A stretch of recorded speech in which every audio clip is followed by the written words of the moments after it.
Welcome to a noob's guide to Skaven.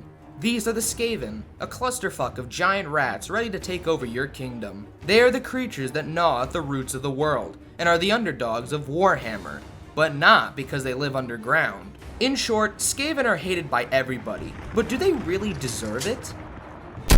In Total War Warhammer 2, the Skaven are one of the 4 races that fight for the Vortex. And throughout the game, whether you play as them or not, they are a very big driving force in the story. Split up into 13 clans, the Skaven are the most common race in the Warhammer Universe, yet they're rarely seen. In fact, most people will tell you they've never existed at all, but only the foolish believe this lie, as Skaven are real. Deep within the earth lies an army of ferocious ratmen that sit in the darkness, plotting their next move for world domination. The ratmen have an amazing lore to them that can take a very long time to analyze. They have invaded lands like Bretonnia, have had multiple civil wars with each other, and even had to blow up the moon just to get rid of Maznamundi and his lizardmen friends. They will last till the end times, and Deathmaster Snitch will put his personal mark in the Book of Grudges. You can read all this shit in the books they made, I don't fucking... Now before we start this video, I'm actually very new to Warhammer in general. I've never really even played the game itself. Most of the time I play custom battles or multiplayer, but never the campaign. Recently I started playing the Immortal Empires mode, and let's just say that I'm still getting the hang of things. That's why it's called a noob's guide, not because I'm doing a parody of a channel I like. I genuinely suck at the game. But the Skaven make me want to continue. The Skaven themselves remind me a lot of the Separatists from the Clone Wars. Think about it. Alone they suck, but together they can overpower any foe. Plus, they have the most brutal weapons and have this quirkiness to them. I mean, it's nothing like any battle droid, but quirkiness nonetheless. Ah, here he is! Floating toad thing! Wow, he's really let himself go. Speaking of that, I've been having trouble with something. Who do you think is the general Grievous of the Skaven?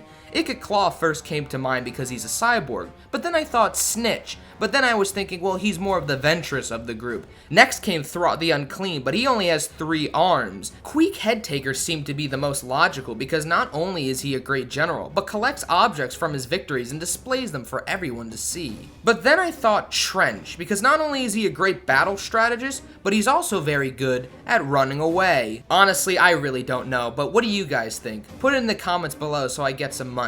The origins of the Skaven are unknown and only come with speculation to their existence. Some say that they are a part of the Beastmen, which is a pretty big insult. Not even the Skaven know where they came to be. The only thing that sheds light to this is a poem that describes a town of dwarf and man things.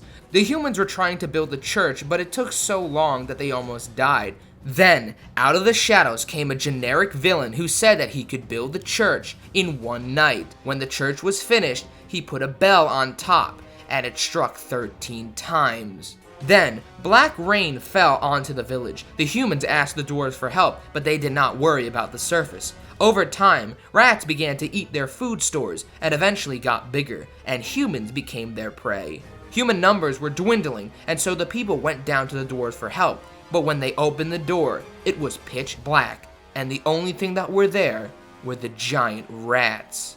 Still, even this account is not verifiable. All we know is that they're here, and they're ready to take over the world. The Skaven are waiting for the right time to strike, and when that day comes, it will be known as Vermintide. Ratmen will flood the streets of the world and destroy everything in their way. Hopefully a bunch of Avenger-looking motherfuckers don't stop them.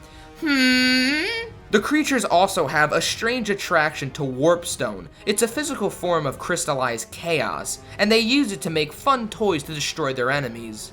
Without this rock, they wouldn't be one of the most advanced races. They're in second, with the Empire of Man being at third, and the dwarves being at first. Like I said before, Skaven are split up into 13 clans. In the game you get to play as 5 of them, and they have their own speciality. Clan Morse are the newest and are mostly focused on creating powerful warriors. Clan Pestilence work on creating terrible plagues and just wallowing around in their own filth. Clan Eshin, which are the assassin rats, are so good at their job they don't even have to watch anime to know how to speak Japanese. Clan Molder are the mad scientists that like to knit living animals to machines to create living monstrosities. And Clan Scryer make the best weapons in the world. Even though all these clans use each other's weapons and skills to help each other in battle, they're incredibly treacherous. So now I want to show you how to play them. In general, Skaven suck. They have low leadership, meaning they do whatever they want and retreat very quickly. They are also not very good at hand-to-hand combat.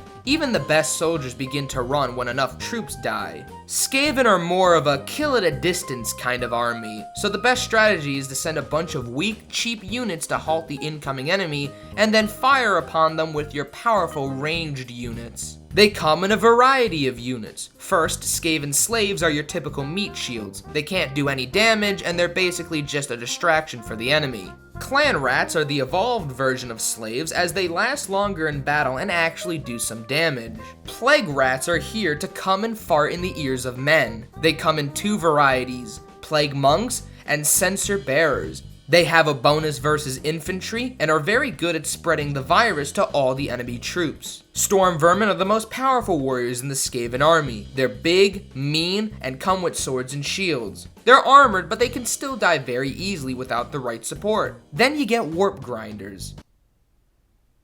Then you have Eshin triads, which are a cheaper version of the storm vermin. They are an anti-large unit that can appear out of nowhere, just like death runners, which are the main assassins of the army. For ranged units, you have rats with slings. There's nothing really much to talk about with them. Some are better at throwing rocks than others, but I know what you want. You want the big guns. Warp fire throwers are units with giant flamethrowers, but they're green. Rattling gunners will blow you away as they have machine guns from the Old West, except they shoot warp stone instead. Then, my favorite are the Warp-Lock Giselles, giant sniper rifles that shoot from long distances and are super accurate. Poison wind mortars are also cool, as they do a lot of damage, and they remind me of that scene from Kung Fu Panda. Fire! Oh, no, he's got way more. Globadiers are also very good early game, and they can do incredible damage in the right spot. Skaven also have a lot of monstrous units. Rat ogres are some of the most common, genetically enhanced tortured creatures who come to beat the shit out of anyone who gets in their way. They're fast, but not tanky, as they can die very quickly without the right support, but they're very good for your army if you have a lot of them. Wolf rats are the fastest unit in the Skaven roster, but they're just average wolves reskinned. Brood horrors, which are gianter rats in a giant rat army, spit acid and have regeneration. They can be used as a mount or a standalone monster. Mutant rat ogres are my least favorite, mostly because they're just a reskin of the regular rat ogres, but hey, they at least have an explosive punch. The biggest monster is the Hell Pit Abomination, a twisted creature that hates everything and only destroys. They're almost impossible to kill. They have an ability called Too Horrible to Die, in which one of two things could happen. One, the creature will resurrect and get some health back and continue fighting, or two, Skaven troops will come out of its corpse. It even has a drill tongue. For artillery, you have cannons, catapults, motorcycles, Flintstone cars, but nothing really to talk about.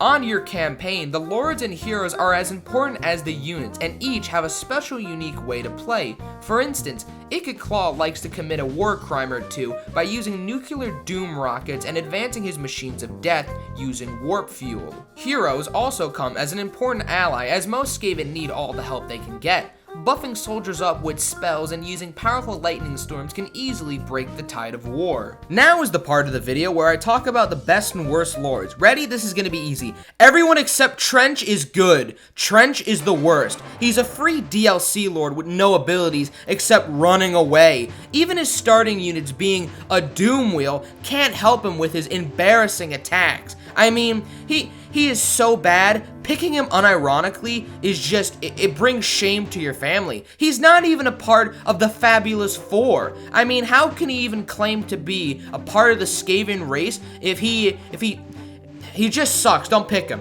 One of the most important parts of the Skaven campaign is loyalty. Having more than one lord has its advantages, but if you're not leading the war against the stunties and lizard things, your allies are going to think that you're an idiot, and eventually if they lose all loyalty in you, they'll become a new faction and fight against you. The easiest way to gain their loyalty back is by buying them things. Just rub their dicks a little bit, get them a new toy, and they'll be alright with you. Otherwise, if you win more battles, they'll be chill. If you have your allies' confidence, you can raid settlements and you can colonize an under-empire. To other races, they appear as ruins, but to the Skaven, they can use these to hide and regroup. And when continuing on your quest for world domination, you will need to keep food in mind. Food is an important, unique part of the Skaven campaign. The more food you have, the more bonuses you get. If you have no food, your army is fucked. Understand that this is not an easy race to play, but they are really fun. Right now I'm playing Queek Headtaker, who must fight for Carrot 8 Peaks against the dwarves and orcs, and I've never had so much fun in this game. I give the Skaven a good noodle star and cats on DVD. Good night, everybody!